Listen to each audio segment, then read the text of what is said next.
بسم الله الرحمن الرحيم. الحمد لله والصلاة والسلام على رسول الله صلى الله عليه وسلم وعلى آله وأصحابه ومن تبعهم بإحسان إلى يوم الدين. أما بعد, ndugu zangu watazamaji, tunaendelea mbele na maudhui yetu ya kuchukua wakati, kupata umuhimu wa wakati. Nyakati hizi na kurudieni kuambia kwamba wakati ndiyo wewe, ndiyo mwanadamu, kwa sababu kuhesabu au kuhesabu umri wako unatumia wakati, unatumia saa, unatumia dakika, unatumia siku, unatumia wiki na miezi na miaka. Kwa hiyo ina maana kwamba wakati ndiyo wewe, ndiyo kiumbe, wakati ndiyo mwanadamu. Ndiyo sababu mtu mmoja akasema kwamba wakati ni kama vile chuma, kama vile mpanga ambao umechukuliwa pande mbili, unakata pande mbili.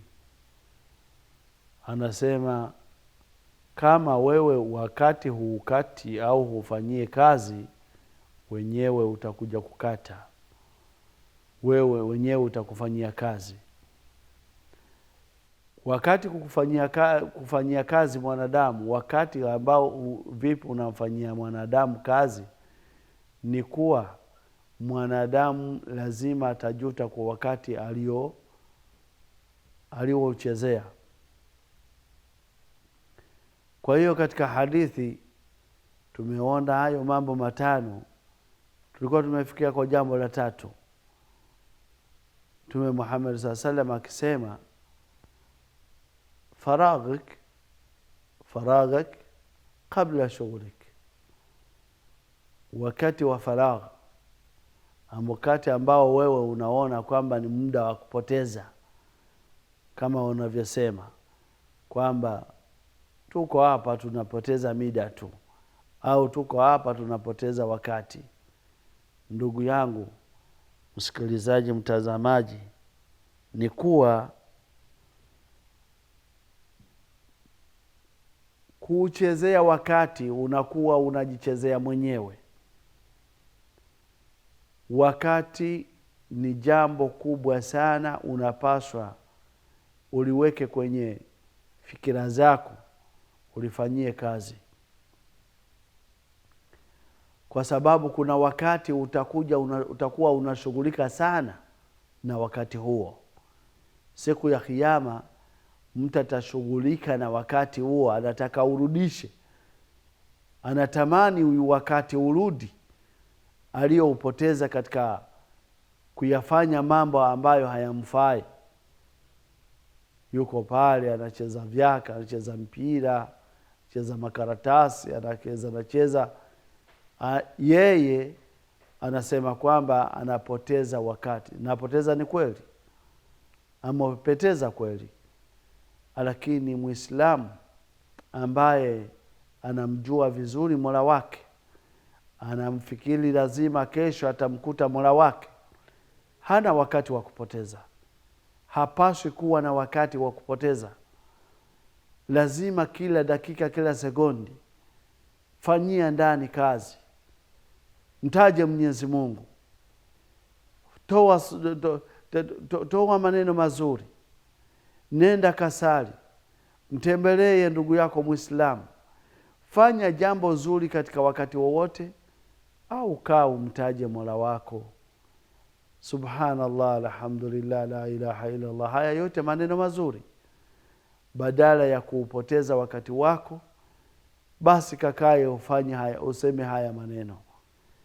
Hakuna maneno anayoyapenda Mwenyezi Mungu kama maneno ya kumtaja, na watu ambao wanamtaja Mwenyezi Mungu huwapenda sana, na ndiyo rafiki zake, ambao wale ni ambao wanamtaja sana Mwenyezi Mungu. Yaani mtu anayetaja Mwenyezi Mungu ni kwamba anamkumbuka, anamuona mbele yake kila wakati, anamuona, hana muda wa kumpoteza. Kwa hiyo huyu ndiye anayemwamini Mwenyezi Mungu vilivyo, anaamini Mwenyezi Mungu vilivyo. Kwa sababu hiyo inamsababisha na kuwa ni mwenye kumfikiria kila dakika, kila sekunde. Kwa hiyo tumia wakati wako huu, hii ambao wakati unaita faragha, kwamba ni wakati wa kupoteza. Usipoteze katika muda wako katika mambo ambayo hayakufai, hayana manufaa. Usifanye mambo ambayo hayana manufaa mbele ya Mwenyezi Mungu. Fanya jambo ambalo litakufaa mbele ya Allah. Fanya jambo ambalo litakufaa, utajitetea nalo au litakutetea katika burini.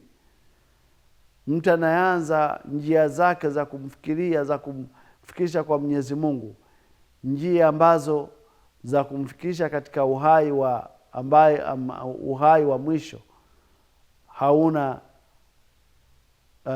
tunasema kwamba ni uhai au ni afya ya haina mwisho, milele na milele. Hauwezi ukaipata umechezea wakati wako ule, hasa muda wa faragha. Unaona hauko busy. Sasa kuna wakati utakuja kuwa busy kabisa. Utakuwa wakati ni wenye kushughulika hapa na pale, hivi na vile. Sasa mtu ataanza kujuta katika wakati huu ambao ameuchezea, wakati ambao unautajia ndani kuwa na rasilimali ambayo ni vitendo. Mwenyezi Mungu anatuambia kuwa na rasilimali, kujitengenezea safari. Hii safari ambayo tunaenda nayo ni safari ndefu, hatujui urefu wake. Anayeujua ni Mola wetu ambaye anatuamrisha, anautuonyesha, anatufundisha kwamba sisi kuna safari ambayo sisi hatujafikiria na ni lazima tuifikirie. Kwa hiyo wakati ambao wewe unaona ni wa faragha, hauna maana, yani ni kuua wakati au kuchezea wakati. Wewe unasema kwamba ni wakati wako. Si wako, wakati ni wa Mwenyezi Mungu, na uzito wake anakuambia yeye na mtume wake. Wewe unachezea jambo Mwenyezi Mungu ameliapa juu yake.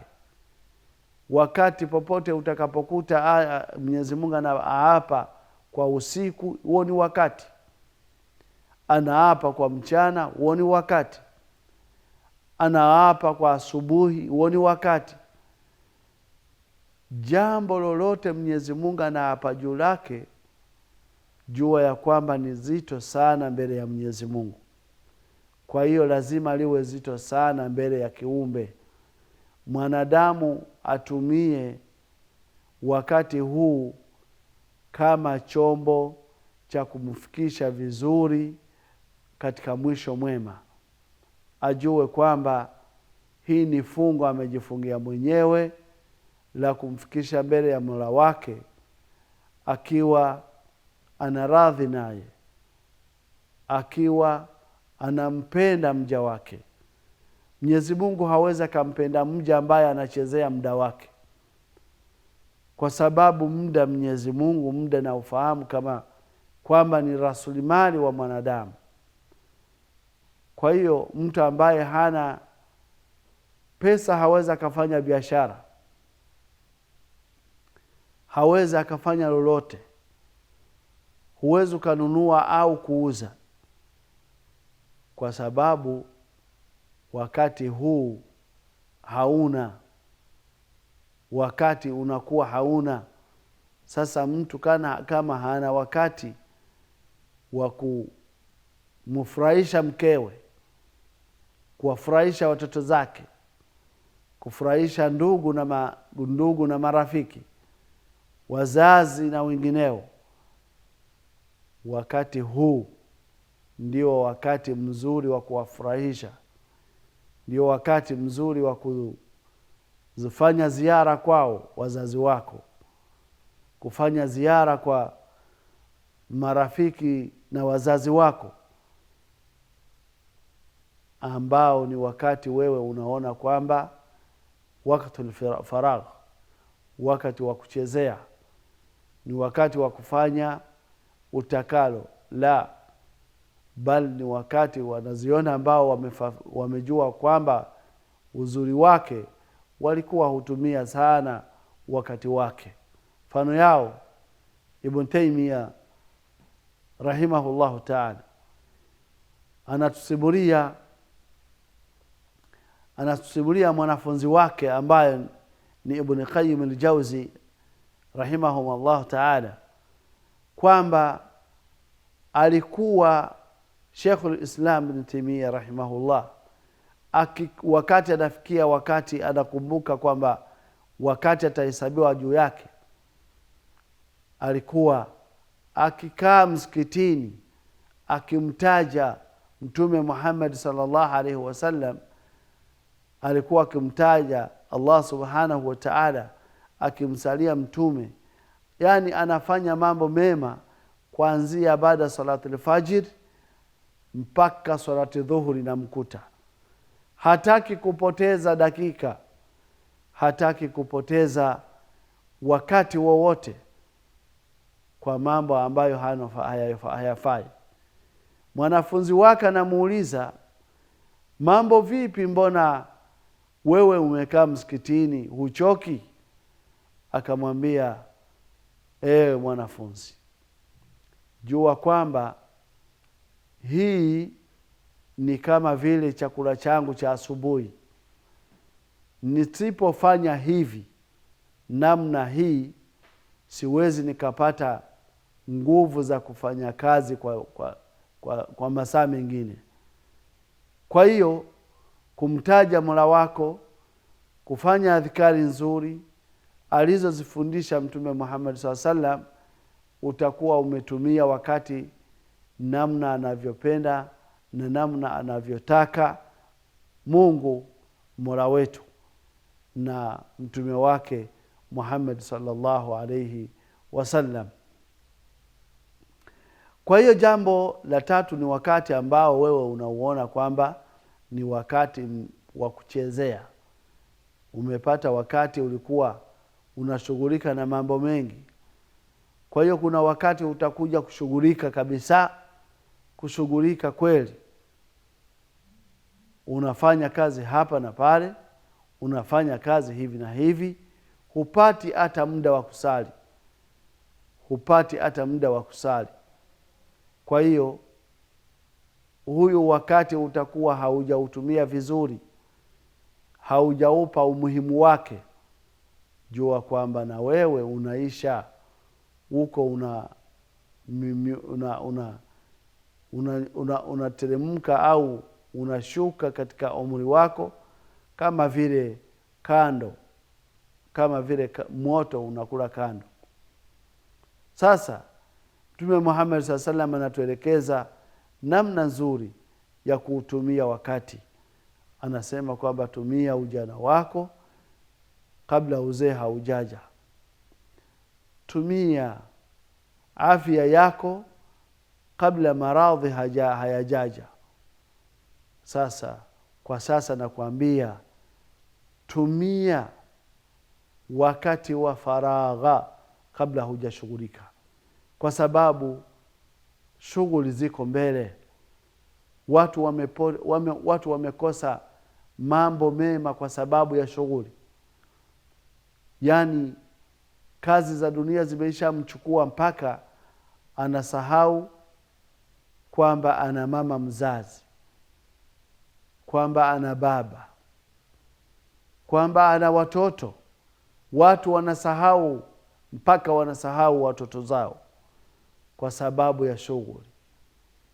Sasa Allah subhanahu wa ta'ala na Mtume Muhammad sallallahu alaihi wasallam wanataka utumie huu wakati kufanya taa, kufanya mazuri kwa Mola wako.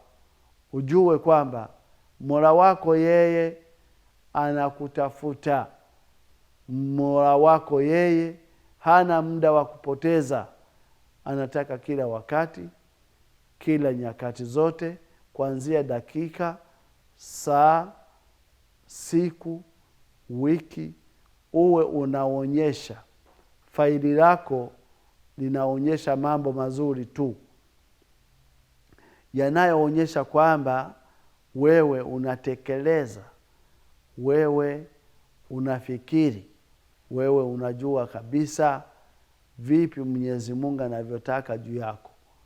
Allah Subhanahu wa Ta'ala anataka dini juu yetu.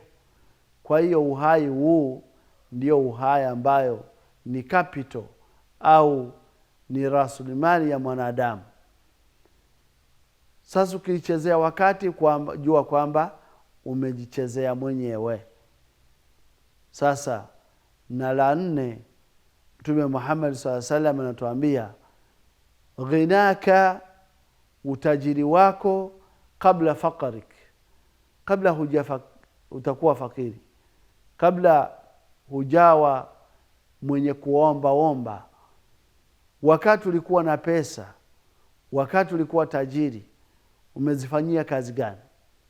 Mwenyezi Mungu anakuonyesha kwamba hizi mali zitowe sadaka, hizi mali zisaidie ndani watu ambao wana mahitajio kwayo. Acha kujaza benki zako, acha kujaza hivi na vile. Amna. Usinunue timu za mpira,